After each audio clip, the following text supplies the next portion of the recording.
जब इन्हीं के लगाए गए आरोपों को ऑथेंटिकेट करने के लिए कहा जाता है तो पीठ दिखाकर भाग जाते हैं। नमस्कार साथियों,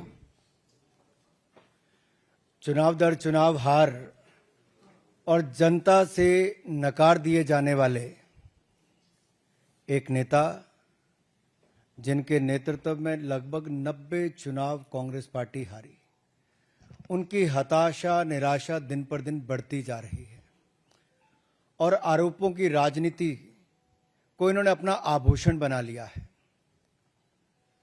जब इन्हीं के लगाए गए आरोपों को ऑथेंटिकेट करने के लिए कहा जाता है तो पीठ दिखाकर भाग जाते हैं।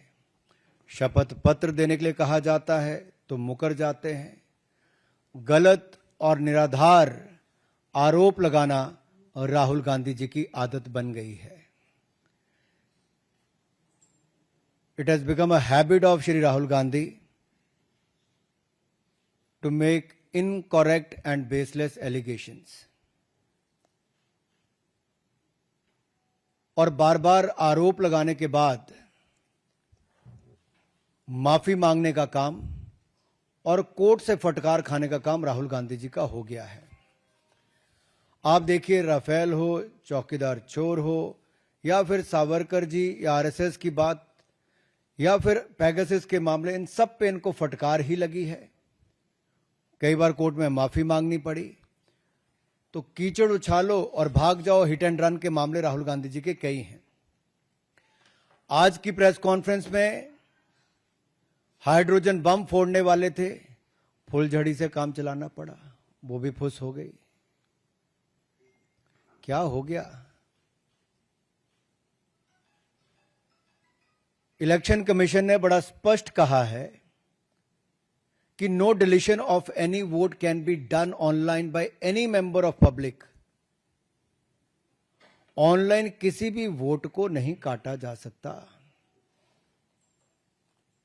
और no deletion can take place without giving an opportunity of being heard to the affected person. तो बगैर किसी की बात सुने उसका वोट नहीं काटते, उस पर निर्णय नहीं करते। 2023 में अनसक्सेसफुल अटेम्प्ट्स की गई, प्रयास किए गए जो विफल रहे, नाम काटने के आलंद असेंबली कॉन्स्टिट्यूएंसी में। और ये इलेक्शन कमीशन ने एफआईआर फाइल करने के लिए ही कहा था इस पर, और मैटर इन्वेस्टिगेट करने के लिए भी इलेक्शन कमीशन ऑफ इंडिया ने ही कहा था।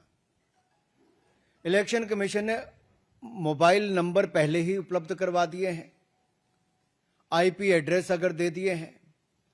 अगर मोबाइल नंबर दे दिए, आईपी एड्रेस दे दिए, तो कांग्रेस शासित राज्य की कर्नाटक की सीआईडी ने अब तक क्या किया? और मैं एक ध्यान आपके माध्यम से देश की जनता को बताना चाहता हूं। रिकॉर्ड्स के अनुसार आलंद विधानसभा क्षेत्र ये कांग्रेस के ही कैंडिडेट ने जीती थी 2023 में 10,348 मतों से। तो क्या श्रीमान राहुल गांधी जी, कांग्रेस ने वोट चोरी करके सीट जीती थी? एक बात आज जो राहुल जी ने बातों में मान ली और अपने जवाब में कहा, वो कहते कहते हाइड्रोजन बम एक तरह से फोड़ गए अपने ऊपर ही। वो कहते मैं लोकतंत्र बचाने नहीं आया। राहुल जी कहते हैं लोकतंत्र को बर्बाद करने की तैयारी है क्या? गलत निराधार आरोप बार बार संवैधानिक संस्थाओं पर लगाना, गलत निराधार आरोप बार बार इलेक्शन कमीशन ऑफ इंडिया पर लगाना, कभी ईवीएम पर प्रश्न चिन्ह खड़े करने, कभी वीवीपैट पर करना, कभी चुनावों के नतीजों पर करना, और कभी टूल किट के सहारे भारत के लोकतंत्र पर, संवैधानिक संस्थाओं पर प्रश्न चिन्ह खड़ा करना, क्या यह आदत सी बन गई है?